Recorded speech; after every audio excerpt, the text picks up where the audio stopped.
2020년 한 해는 그 어느 해보다 더 사건 사고가 많았던 해였습니다.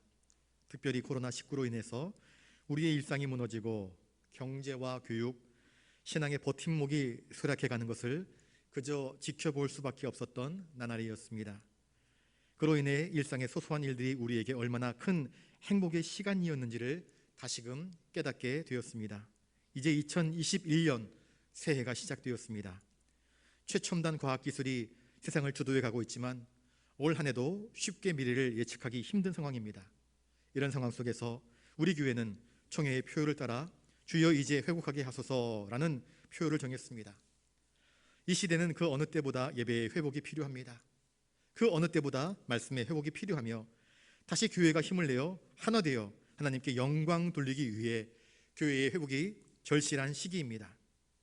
코로나19 이후를 바라보면서 우리는 진지하게 우리에게 내일의 희망이 있는가? 우리 한국 교회가 코로나 이전의 모습으로 회복될 수 있을까? 질문을 던져보지만 대부분 부정적인 전망이 주류를 이루고 있는 상황입니다. 그럼에도 불구하고 우리가 굳건하게 믿을 수 있는 것이 있습니다. 그것은 어느 시대 어떤 상황을 마주하더라도 여전히 예수 그리스도는 우리에게 희망이라는 고백입니다. 그리스도는 우리의 진정한 소망이시며 우리 주 예수 그리스도께서 우리 한국 교회를 그리고 우리 교회를 회복시켜 주실 것을 믿습니다. 그래서 이렇게 간절하게 주여 이제 회복하게 하소서 기도하는 것입니다. 이 고백과 간절함은 단지 우리만의 염원은 아닐 것입니다. 오늘날 우리의 현 상황을 보면 도저히 풀어낼 수 없는 것들이 산더미 같이 쌓여 있습니다. 이것은 우리의 상황이고 우리의 능력에 관한 이야기입니다. 그러나 하나님은 우리처럼 계획을 세우고도 지혜와 능력이 모자라서 그 일을 이룰 수 없는 분이 아닙니다. 하나님은 전지전능하시며 전능하신 하나님께서 우리에게도 회복의 일들을 진행하고 계실 줄 믿습니다. 첫째, 예배의 회복입니다. 이 시대에 우리에게 필요한 것은 바로 우리의 모든 예배의 자리가 하나님의 임재의 자리요 성령을 사모하는 자리가 되는 것입니다. 무엇보다도 우리의 예배에서 하나님의 임재를 생명처럼 여기며 그래서 예배위원과 설교자 모든 회중이 하나님 앞에서 두려워 떠는 예배가 되어야 합니다. 우리가 드리는 모든 예배마다 속죄와 헌신의 정신이 충만한 예배, 나아가서 복음에서 가르쳐 주시는 영원한 생명과 성령의 위로와 기쁨이 살아있는 예배로 우리 교회 예배가 회복될 수 있기를 소망합니다. 두 번째로 말씀의 회복입니다. 구약의 에스라가 붙들었던 것은 말씀 신앙의 회복이었습니다. 에스라는 포로 전기에 이스라엘이 하나님의 말씀으로부터 떠났던 것을 회개했습니다. 예언의 말씀을 멸시했던 것을 회개했습니다. 그래서 하나님 말씀으로 돌아가라는 말씀의 회복을 에스라는 먼저 붙잡았습니다. 하나님 말씀을 붙잡고 말씀대로 사는 것이 신앙입니다. 하나님 말씀은 공허하지 않아서 반드시 역사 속에서 사건으로 실현됩니다. 이 시대에도 하나님의 말씀을 회복해야 하는 시점이 다가왔습니다. 장로교회는 무엇보다도 말씀의 권위를 강조하고 그 권위 앞에 엎드리는 전통을 가지고 있습니다. 진정한 회복은 성도들이 하나님의 말씀 앞에서 두려워 떨며 하나님의 긍휼을 구하는 데서부터 시작됩니다. 회복의 주체는 너와 나 우리들 개개인이 아니라 바로 하나님이십니다. 사도행전 3장 19절에 그러므로 너희가 회개하고 돌이켜 너희 죄 없이함을 받아라. 이같이 하면 새롭게 되는 날이 주 앞으로부터 이를 것이요 라고 말씀을 하고 있습니다. 회개가 무엇입니까? 말씀을 떠난 데서 돌이키는 것입니다. 다시 말씀으로 돌이키는 것입니다. 우리가 할 일은 하나님 말씀으로 돌아서는 돌이키는 것입니다. 말씀에서 멀어진 것들이 있다면 우리는 그것을 돌이켜야 할 것입니다. 우리 교회가 코로나 시대 속에서 교회가 기울어져 가는 이 시대 속에서 분명하게 해야 할 일이 있다면 하나님이 회복시켜 주시는 그 은혜를 구하며 말씀으로 돌아가는 것입니다. 우리 모든 성도들이 말씀으로 돌이키며 말씀을 세우며 말씀으로 가득한 교회와 그리스도인이 되기를 소망합니다. 그러면 하나님께서 회복시켜 주실 것입니다. 세 번째는 교회의 회복입니다. 에스라가 세 번째로 추구했던 회복은 선민주의가 아니라 진정한 선민의식의 회복이었습니다.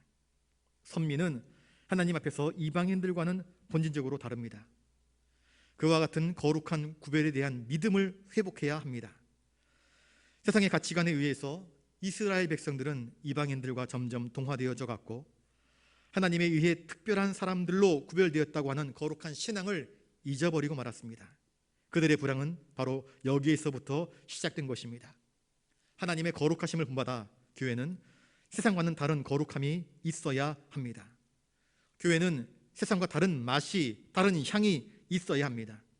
교회는 세상을 변화시킬 사명이 있습니다. 그런데 작금의 상황을 보면 교회가 세상을 향하여 변화되라고 담대하게 외칠 만한 상황이 되지 못하고 오히려 세상이 교회를 걱정하고 있는 처지입니다. 그러므로 이제 교회와 성도가 거룩함으로 무장해야 할 때입니다. 교회의 거룩함은 어디에 있습니까? 그것은 바로 예수 그리스도의 십자가 고난과 부활에 있습니다. 세상이 가지지 못한 것을 교회는 가지고 있습니다. 그것은 인간을 죄와 죽음에서 해방시키며 삶의 모든 불안과 불확실 속에서 해방시키는 생명과 평화의 진리이신 복음이신 예수 그리스도를 믿는 것입니다. 교회가 이 복음의 진리를 회복함이 없이는 결코 세상과 구별될 수 없습니다. 상대주의적이고 세상적인 가치관이 교회를 야금야금 삼키고 있습니다. 이 세상에서 교회는 냉소적인 시선의 대상이 되고 버린 지 벌써 오래되었습니다. 그뿐 아니라 교회의 성도들마저 더 이상 교회에 소망이 없다, 냉소적으로 변해가고 있습니다. 왜 그럴까요? 교회마저도 이 영원한 진리만이 민족과 세계를 살릴 수 있다는 확신, 그 믿음이 교회 안에서 사라져가고 있기 때문입니다. 교회 안에서조차도 믿음이 희미해지고 있습니다. 그래서 교회는 에서의 팥죽을 담은 그릇처럼 왜소하고 초라해져가고 있는 것입니다. 그러면 우리는 어떻게 해야겠습니까? 이제 우리는 통회하는 심령으로 에스라처럼 기도의 무릎을 꿇어야 합니다. 주여, 이제 회복하게 하소서. 엎드려 기도해야 합니다. 교회에서 하나님을 구하는 소리가 다시 메아리 쳐야 합니다. 교회가 살아야 민족이 살고 세계가 산다는 것은 역사가 증명하는 진리입니다. 교회는 이 진리의 복음을 전하는 일에 비겁해서는 안 됩니다. 온 인류가 그토록 원하는 진리를 소유한 공동체가 바로 교회입니다. 그러므로 먼저 우리의 신앙이 회복되어야 됩니다. 우리의 예배가 회복되어야 되고 말씀에 대한 겸손한 순종이 회복되어야 하는 것입니다. 우리 입에 있는 탄식, 냉소를 불신앙과 함께 성령의 불길로 태워버려야 합니다. 그리고 주님께서 그러셨듯이 겸손하게 이웃을 섬기고 세상과 소통하며 사람들을 긍휼히 여기며 진리의 말씀인 복음으로 세상을 향해 교회의 빛과 향기를 드러내야 합니다.